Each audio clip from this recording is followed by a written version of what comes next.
Hello दोस्तों, good evening. कैसे हैं? मैं दीपक शर्मा अपने ऑनलाइन चैनल पे आपको बहुत बहुत स्वागत करता हूं। आज हम केमिकल बॉन्डिंग में आगे की चीजें पढ़ने वाले हैं। लास्ट लेक्चर में हमने पढ़ा था कि केमिकल बॉन्ड होता क्या है, ठीक है, वो क्यों फॉर्म होता है, उसकी कंडीशन क्या होती है, क्यों क्यों फॉर्म होता है, उसके रूल्स क्या होते हैं, ये सारी चीजें अपन ने पढ़े थे। साथ ही साथ अपन ने टाइप पढ़े थे केमिकल बॉन्ड के, ठीक है। तो उसमें जो सबसे पहला जो टाइप आया था वो आपका आया था आयनिक बॉन्ड, आयनिक बॉन्ड और इलेक्ट्रोवैलेंट बॉन्ड। आयनिक बॉन्ड को ही इलेक्ट्रोवैलेंट बोलते हैं, कोवैलेंट नहीं बोल रहा हूं, इलेक्ट्रोवैलेंट बॉन्ड बोलते हैं। इसके बारे में अपन डिटेल बात कर लेते हैं कि भाई ये होता क्या है, किसके बीच में बनता है, कैसे बनता है, आयनिक कैरेक्टर ज्यादा होने के कारण क्या होते हैं, इसके कारण जो कंपाउंड बनते हैं उनकी प्रॉपर्टी क्या होती है, या कंडीशन क्या होती है आपकी आयनिक बॉन्ड बनने के लिए, ठीक है। तो अपन आयनिक बॉन्ड की बात कर रहे हैं, ठीक है। तो the chemical bond, the chemical bond which is formed by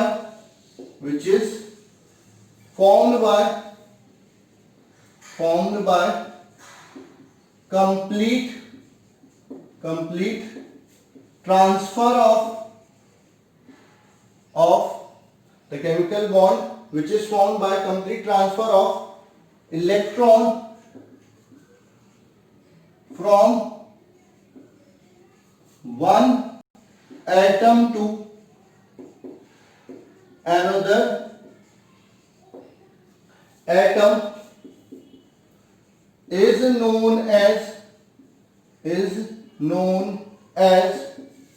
ionic bond,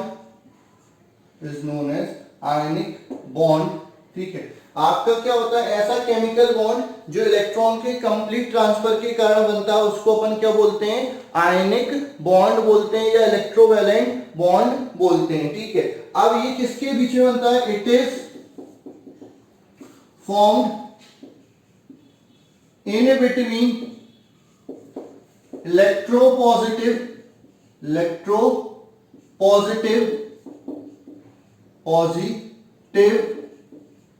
atom and electronegative atom, ठीक है। मतलब इसमें से एक एटम इलेक्ट्रोपॉजिटिव होना चाहिए यानी मेटल होना चाहिए, और दूसरा एटम क्या होना चाहिए, इलेक्ट्रोनेगेटिव एटम यानी नॉन मेटल होना चाहिए।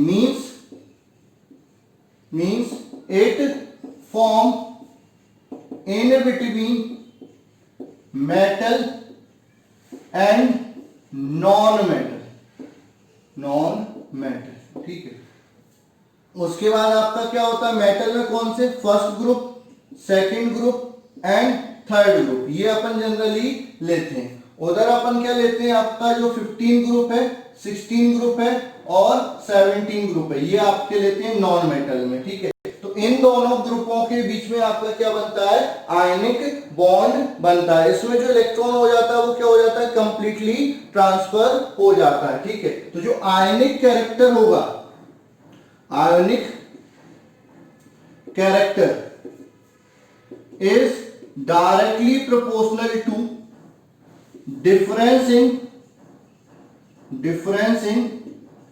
इलेक्ट्रोनेगेटिविटी, ठीक है। यानी ये हाईली इलेक्ट्रोपॉजिटिव है, ये हाईली इलेक्ट्रोनेगेटिव है। तो इन दोनों के बीच में जो आपका आयनिक बॉन्ड होगा उसका आयनिक कैरेक्टर सबसे ज्यादा होगा, फिर आपका इसका और इसका होगा, फिर इसका और इसका होगा, फिर इनका होगा। मतलब जैसे जैसे वो आपके पास में आते जाते हैं तो उनकी इलेक्ट्रोनेगेटिविटी का डिफरेंस क्या होने लगता है, कम होने लगता है। तो जो आयनिक कैरेक्टर होता है वो इलेक्ट्रोनेगेटिविटी के डिफरेंस के डायरेक्टली प्रोपोर्शनल होता है, ठीक है। अब मैं आपको फॉर्मेशन ऑफ आयनिक कंपाउंड समझा देता हूं कि कैसे आपका आयनिक कंपाउंड फॉर्म्ड होते हैं, ठीक है। तो समझ लो, आयनिक कंपाउंड को लुईस डॉट स्ट्रक्चर से समझा देता हूं कि लुईस डॉट स्ट्रक्चर से कैसे आयनिक कंपाउंड का फॉर्मेशन एक्सप्लेन किया जा सकता है। तो सोडियम ले लिया, इसका लुईस सिंबल ये होता है, क्लोरीन ले लिया, इसका लुईस सिंबल ये होता है, इस पे एक इलेक्ट्रॉन की कमी और इस पे एक इलेक्ट्रॉन एक्स्ट्रा है। तो ये अपना इलेक्ट्रॉन क्या कर देता है, यहां पर ट्रांसफर कर देता है। तो ये क्या बना लेता है, Na+ आयन बना लेता है। और ये जो Cl है इस पे क्या हो जाता है, एक इलेक्ट्रॉन एक्स्ट्रा हो जाता है, जिसके कारण इस पे नेगेटिव चार्ज आ जाता है। तो यहां पर आपका क्या बन जाता है, NaCl बन जाता है, आयनिक कंपाउंड बन जाता है। वहीं पर बेरिलियम ले लिया, इस पे 2 इलेक्ट्रॉन है, क्लोरीन ले लिया, ठीक है, इस पे 1 इलेक्ट्रॉन की कमी है। तो ये बोलता है भाई मैं तो आपके 2 ही इलेक्ट्रॉन लूंगा, भाई तू एक और दोस्त को अपने को बुला ला। तो ठीक है, ये 2 क्लोरीन यहां पर आ जाते हैं, 1 इलेक्ट्रॉन यहां चला जाता है, 1 इलेक्ट्रॉन यहां चला जाता है। तो ये क्या बना लेता है, बेरिलियम 2 पॉजिटिव बना लेता है। और जो क्लोरीन है Cl, इस पे 1 इलेक्ट्रॉन ज्यादा हो जाता है, तो इस पे एक नेगेटिव आयन आ जाता है। दूसरा, इस पे भी 1 इलेक्ट्रॉन क्या हो जाता है, ज्यादा हो जाता है, तो इस पे भी एक नेगेटिव आयन आ जाता है। तो फाइनली आपका क्या हो जाता है, BeCl2, ये आपका कंपाउंड बन जाता है। ऐसे ही आपका कैल्शियम और ऑक्सीजन के बीच में, ये कैल्शियम रहा, ये ऑक्सीजन रहा, इसका आउटर मोस्ट शेल में 2 इलेक्ट्रॉन है, इसके में कितने हैं, 6 इलेक्ट्रॉन है, ठीक है। ये दोनों इलेक्ट्रॉन यहां पर ट्रांसफर हो जाते हैं। ये क्या बना लेता है, Ca2+ बना लेता है।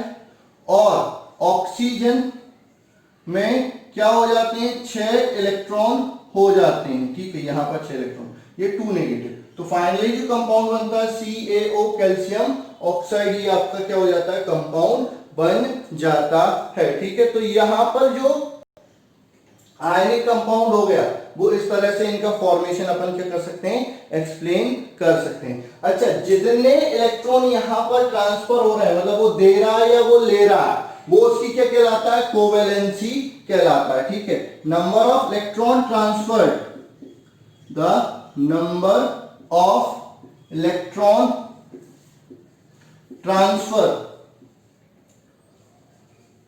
Is known as covalency. क्या कहलाती है, कोवेलेंसी या इलेक्ट्रो कोवेलेंसी कहलाती है। क्या कहलाती है, इलेक्ट्रो कोवेलेंसी कहलाती है। इलेक्ट्रोवैलेंसी भी बोल सकते हैं या कोवेलेंसी भी बोल सकते हैं, और इलेक्ट्रोवैलेंसी भी बोल सकते हैं, इलेक्ट्रोवैलेंसी भी बोली जा सकती है। तो इसमें सोडियम की इलेक्ट्रोवैलेंसी 1 है, क्लोरीन की इलेक्ट्रोवैलेंसी 1 है, बेरिलियम की इलेक्ट्रोवैलेंसी 2 है, कैल्शियम की इलेक्ट्रोवैलेंसी 2 है, और ऑक्सीजन की इलेक्ट्रोवैलेंसी 2 होती है, ठीक है। अब ये जो होता है, इसमें जब फोर्स ऑफ अट्रैक्शन लगता है, पहली बात तो इसमें कौन सा फोर्स ऑफ अट्रैक्शन लगता है, स्टार करके लिखेंगे, in this electrostatic force of attraction is acting। इसमें क्या लगता है, इलेक्ट्रोस्टैटिक फोर्स ऑफ अट्रैक्शन लगता है, ठीक है। और ये क्या होता है, ये जो अट्रैक्शन फोर्स होता है वो सभी डायरेक्शन में सेम होता है, ठीक है। स्टार करके लिख सकते हैं, in this force of attraction, in this force of attraction is same in all direction, hence ionic bond or electrovalent bond is non directional, ठीक है। आपका कभी भी आयनिक बॉन्ड में कोई डायरेक्शन नहीं होती। आप याद रखेंगे, आयनिक बॉन्ड जो होता है, कोवेलेंट बॉन्ड तो डायरेक्शनल होता है, आयनिक बॉन्ड कैसा होता है, नॉन डायरेक्शनल होता है, या इलेक्ट्रोवैलेंट बॉन्ड कैसा होता है, नॉन डायरेक्शनल होता है। इसमें कोई स्पेसिफिक डायरेक्शन नहीं होती, ठीक है। और आपका क्या होता है, इनमें कोई इंपेरिकल फॉर्मूला और मॉलिक्यूलर फॉर्मूला अलग अलग नहीं होता, दोनों सेम होता है। In ionic compound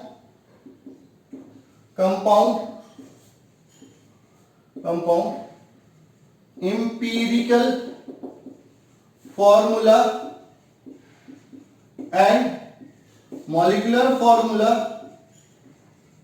formula are not different,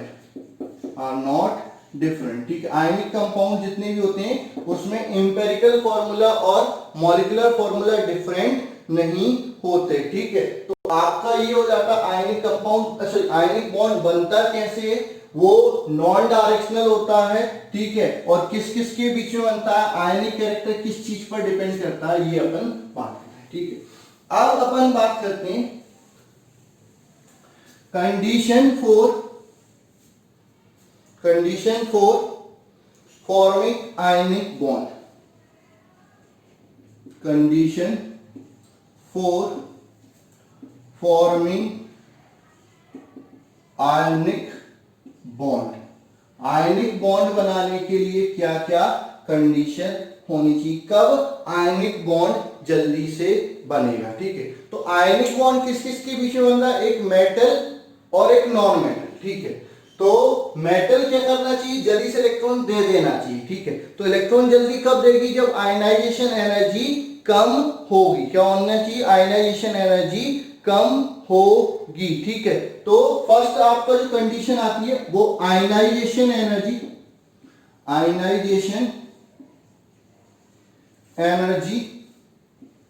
of cation. तो for the formation of ionic bond,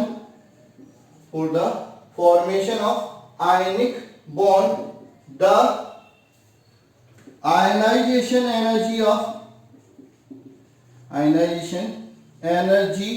of cation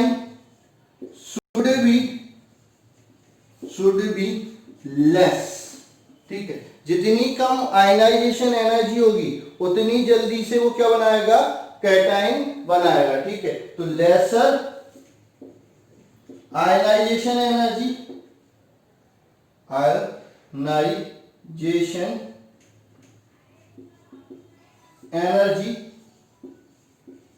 ठीक है।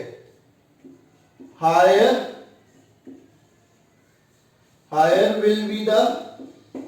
will be the tendency to form cation, तो कैटाइन बनाने के लिए आयनाइजेशन एनर्जी कम होनी चाहिए, और आयनाइजेशन एनर्जी जितनी कम होगी उतने जल्दी आपका क्या बनेगा, आयनिक बॉन्ड बन जाएगा, ठीक है। सेकंड आती है आपकी इलेक्ट्रॉन एंथैल्पी। क्या आती है, इलेक्ट्रॉन एंथैल्पी या electron affinity, electron gain enthalpy या इलेक्ट्रॉन एफिनिटी। और ये किसकी होती है, नेगेटिव आयन की। तो सेकंड आपका आएगा इलेक्ट्रॉन एफिनिटी और इलेक्ट्रॉन गेन एंथैल्पी एनाइन, ठीक है। तो A9 should have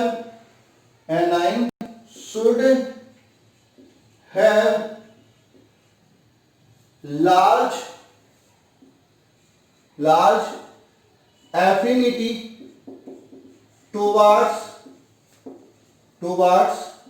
electron, so it can easily combine with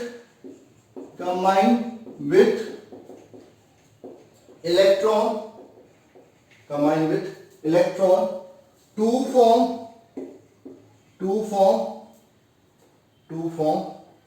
anion,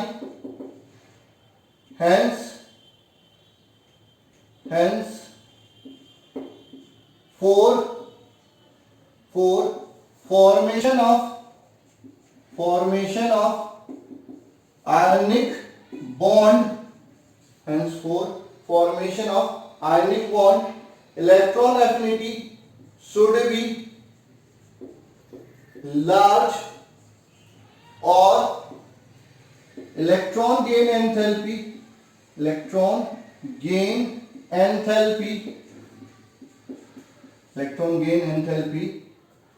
should be more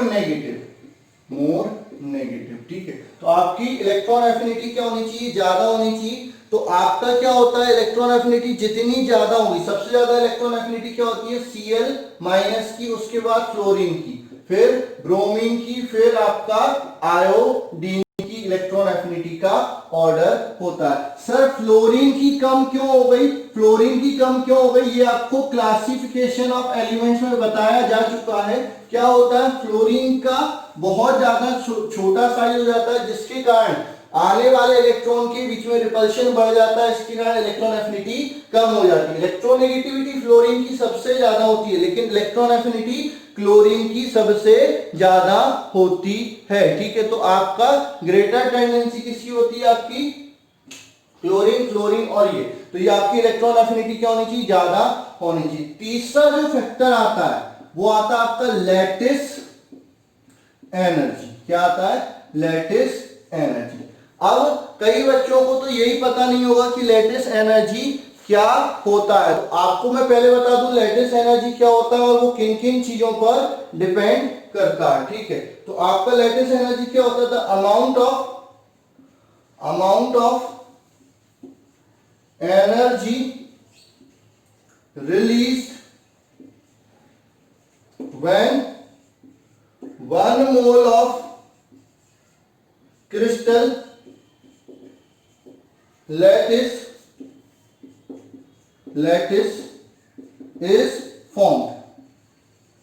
जब 1 मोल क्रिस्टल लैटिस फॉर्म होता है उस समय जो एनर्जी रिलीज होती है उसको अपन क्या बोलते हैं, लैटिस एनर्जी बोलते हैं, ठीक है।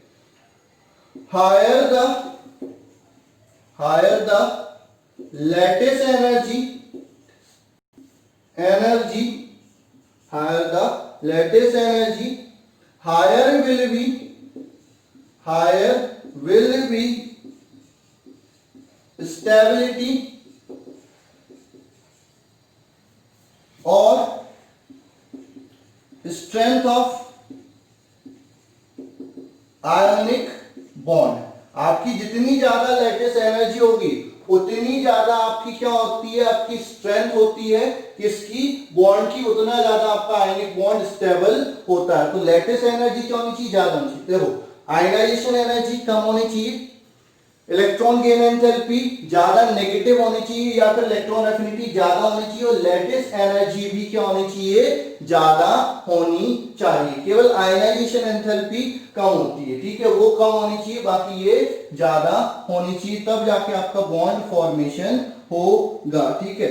अब फैक्टर अफेक्टिंग लैटिस एनर्जी किन किन चीजों पर डिपेंड करती है। तो पहला आता है size of cation,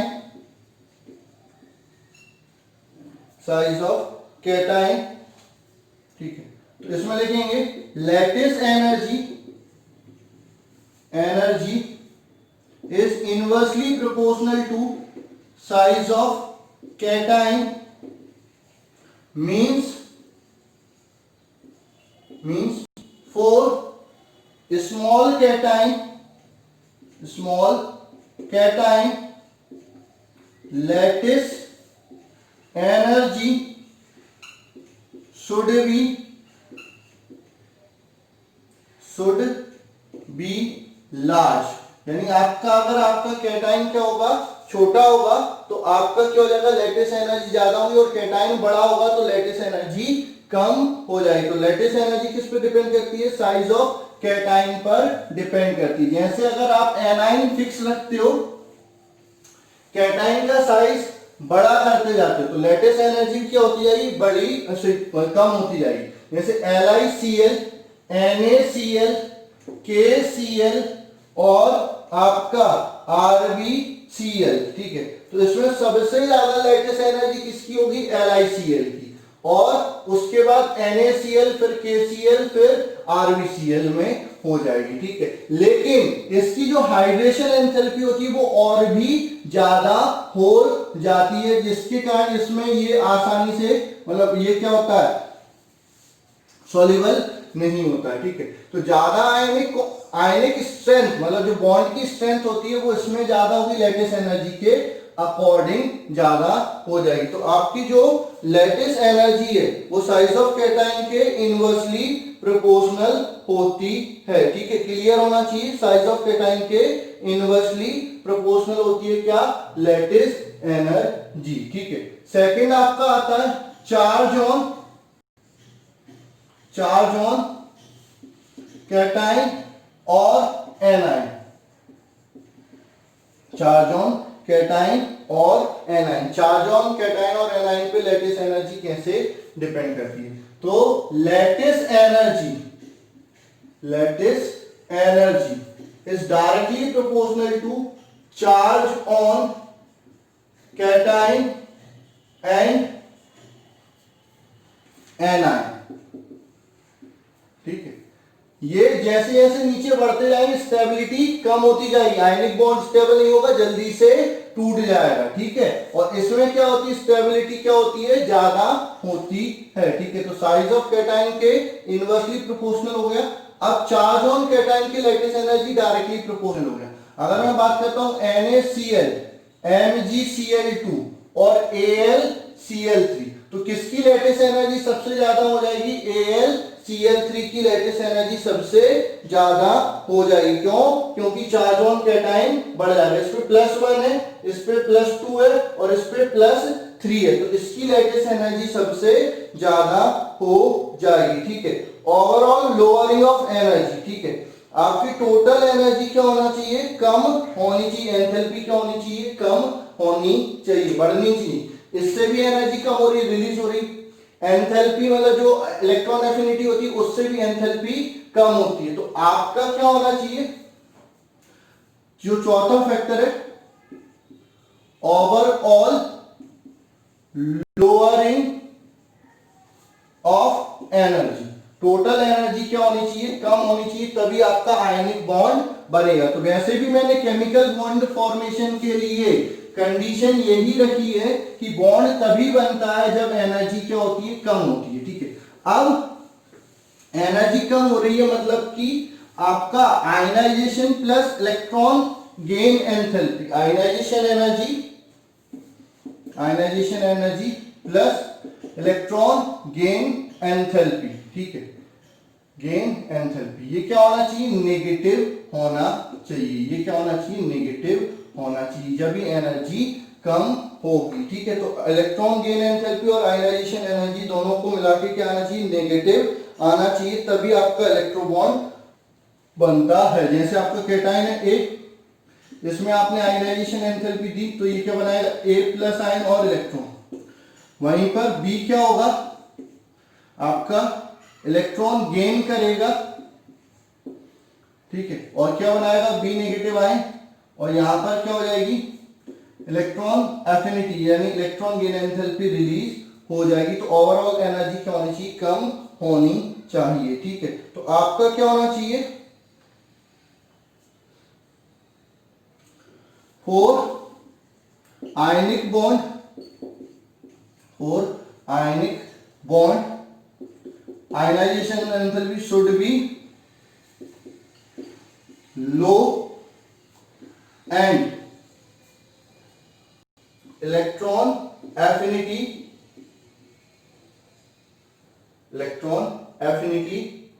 should be large, ठीक है। और लैटिस एंथैल्पी भी क्या होनी चाहिए, ज्यादा होनी चाहिए, ठीक है। अब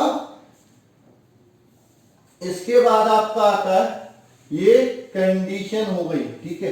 लैटिस एनर्जी भी आपकी क्या होनी चाहिए, ज्यादा, जितनी ज्यादा लैटिस एनर्जी हुई उतनी ज्यादा स्ट्रेंथ हुई। और lattice energy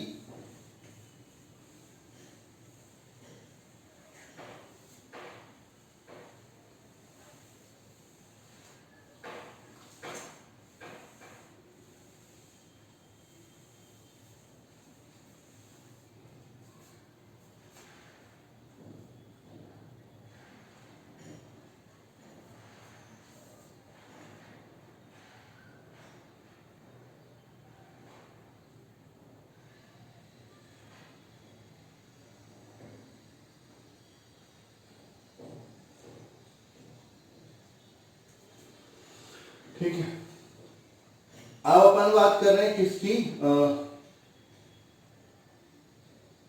formula of ionic compound. तो फॉर्मूला ऑफ आयनिक कंपाउंड की अपन बात कर लेते हैं। फॉर्मूला ऑफ आयनिक कंपाउंड क्या होता है आपका, सिंपल से है x, ये y, ये इसका क्या होता है, इसकी बैलेंस ही मान लो, क्या मान लो, ये दो एलिमेंट ले लिए, एक x एक y, इसकी जो चार्ज है वो x है और a और b ले लिया, इसका जो चार्ज है x और इसका चार्ज है y, तो ये क्या होते हैं क्रॉस करके लिख दिए जाते हैं। तो ये हो जाएगा ay और ये हो जाएगा bx, ये फॉर्मूला ऑफ आयनिक कंपाउंड हो जाता है। ठीक है, ये क्या हो जाता है फॉर्मूला ऑफ आयनिक कंपाउंड। अब फटाफट हम बात कर लेते हैं किसकी, प्रॉपर्टी ऑफ आयनिक कंपाउंड की। काफी चीजें हो गई, आज प्रॉपर्टी ऑफ आयनिक कंपाउंड और पढ़ लेते हैं, बाकी अपन अगले लेक्चर में डिस्कस करेंगे। तो अगली हेडिंग लिखेंगे बेटा, properties of ionic compound. Properties of ionic compound, सबसे पहले आते हैं फिजिकल स्टेट। फिजिकल स्टेट, ठीक है, तो they are crystalline, solid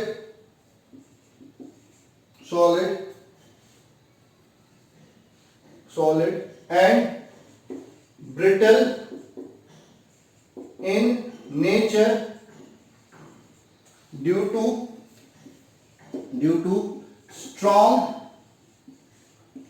electrostatic force of attraction। जितने भी आयनिक कंपाउंड होते हैं वो सॉलिड स्टेट में पाए जाते हैं, और वो कैसे सॉलिड होते हैं, क्रिस्टलाइन सॉलिड होते हैं। ठीक है, जिनका क्या होता है बॉइलिंग पॉइंट, जो ब्रिटल नेचर के होते हैं। सेकंड आपका आ जाएगा boiling point and melting point. तो they have high boiling point and melting point due to strong electrostatic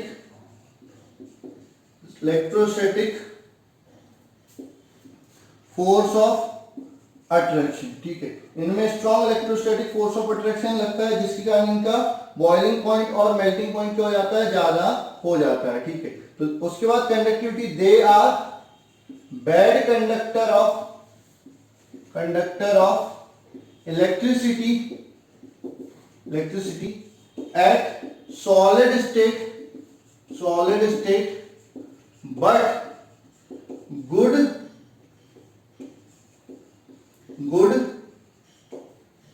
conductor of electricity in molten state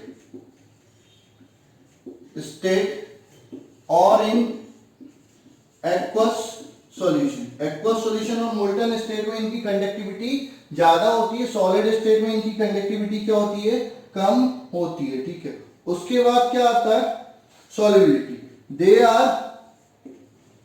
are highly soluble in polar solvent like water,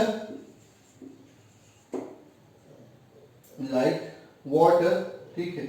अब जो solubility होती है वो दो चीजों पर depend करती है। ठीक है, the solubility of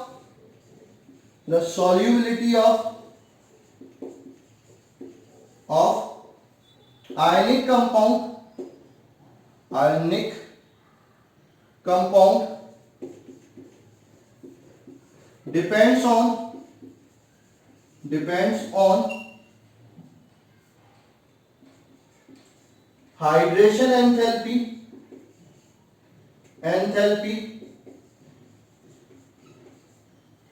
and lattice enthalpy.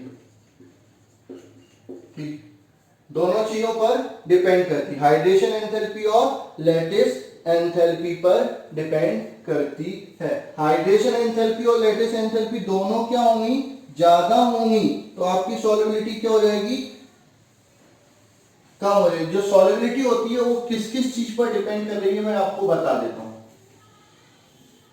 ठीक है। दो चीजों पर डिपेंड करी, solubility is directly proportional to hydration enthalpy, ठीक है। मतलब जितनी ज्यादा हाइड्रेशन एंथैल्पी होगी उतनी ज्यादा आपकी क्या हो जाएगी, सॉल्युबिलिटी ज्यादा हो जाएगी। दूसरी आपकी क्या होती है, solubility is inversely proportional to lattice energy.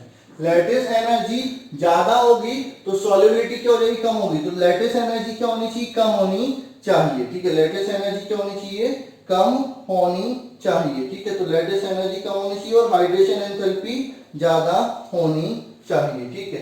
अब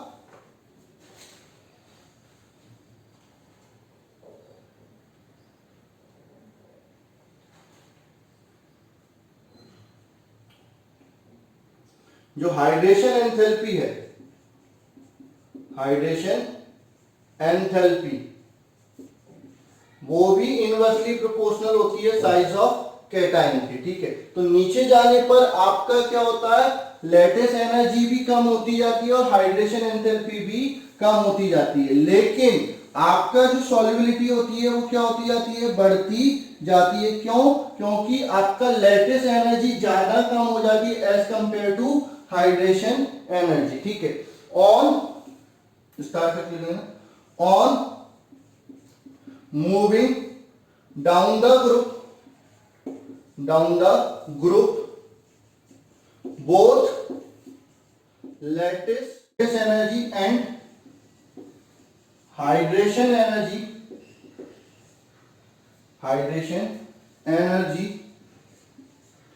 increases but increase in hydration energy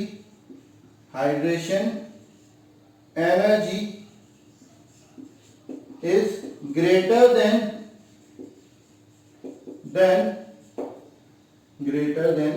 lattice energy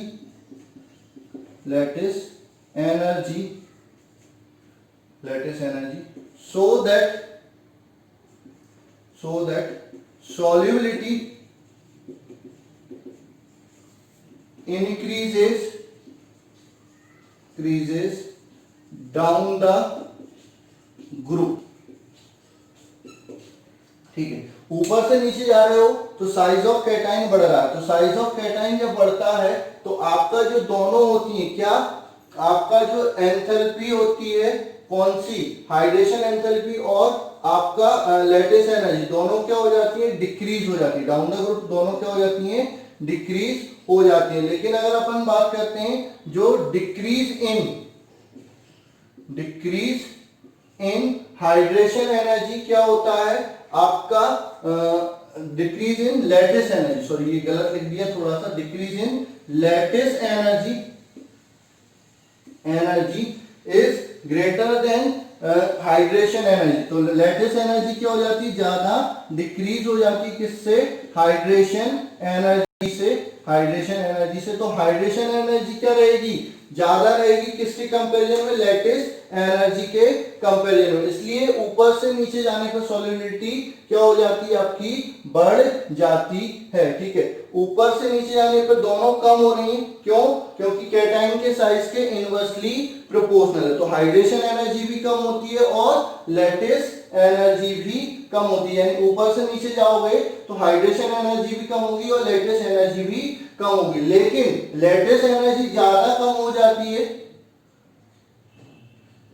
lattice energy ज्यादा कम हो जाती है किसके कंपैरिजन में, हाइड्रेशन एनर्जी के कंपैरिजन में। तो लैटिस एनर्जी जब ज्यादा कम हो रही तो सॉल्युबिलिटी क्या हो जाएगी, बढ़ जाएगी। तो ऊपर से नीचे जाने पे सॉल्युबिलिटी बढ़ जाती है, जबकि हाइड्रेशन एंथैल्पी और लैटिस एनर्जी दोनों ही क्या होती है, कम होती है। तो ये आपका फेवरेट क्वेश्चन है, कई बार आपका पूछा जाता है, तो इसको अच्छे से पढ़ लेंगे। अगर कोई दिक्कत आती है तो आप पूछ लेंगे। थोड़ा सा कंफ्यूजिंग हो गया, बस इतना याद रखना, जो लैटिस एनर्जी और हाइड्रेशन एनर्जी कैटायन की साइज के इनवर्सली प्रोपोर्शनल, साइज ऊपर से नीचे जाने पे बढ़ता है तो दोनों क्या हो जाएंगे, कम हो जाएंगे। लेकिन कौन ज्यादा कम हो जाएगी, लैटिस एनर्जी ज्यादा कम हो जाएगी, मतलब उसकी जो वैल्यू होगी बहुत जल्दी जल्दी वेरी करेगी, ठीक है। या ओवरऑल लैटिस एनर्जी की वैल्यू क्या हो जाएगी, कम हो जाएगी। हाइड्रेशन एनर्जी की वैल्यू कम तो होगी, उतनी ज्यादा कम नहीं होगी। तो हाइड्रेशन एनर्जी ज्यादा रहेगी, लैटिस एनर्जी कम हो जाएगी, तो अल्टीमेटली सॉल्युबिलिटी बढ़ जाएगी। तो ऊपर से नीचे जाने पर सॉल्युबिलिटी बढ़ जाती है और आपकी दोनों एनर्जी क्या हो जाती है, कम हो जाती है। तो आज के लिए बस इतना ही, हमने प्रॉपर्टी देख ली, ठीक है, आयनिक कंपाउंड की कंडीशन देख ली और भी बहुत सारी चीजें देख ली। अब सॉल्युबिलिटी को इफेक्ट करने वाले फैक्टर अभी अपन को और डिस्कस करने हैं, तो वो अपन अगले लेक्चर में डिस्कस करेंगे। तो आज के लिए बस इतना ही, धन्यवाद।